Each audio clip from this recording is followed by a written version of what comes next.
আরে বন্ধু, তুই কে জায়গা? আরে ফোনের চার্জ নাই তো, ছোট ভাই করলাম চার্জারটা নিয়ে এসেছিলাম, আমার চার্জার বাড়িতে রেখে এসলাম। ওই যাস তুই? একটু সামনে যাবো।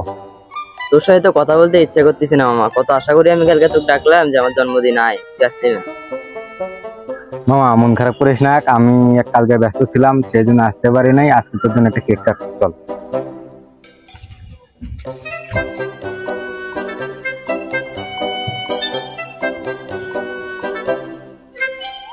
মামা তোর জন্য সামনে কেক আছে, 1 মিনিটের জন্য তোর চোখটা বন্ধ করে নিয়ে তোর সারপ্রাইজটা দিচ্ছি আমি, চল।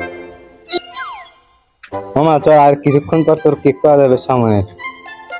1 2 3 হ্যাপি বার্থডে। আর বলা কামটা করলি কি? এখন আমার 5 দিন 6 দিন 1 মাস আমি কেকই খাইতে পারবো না।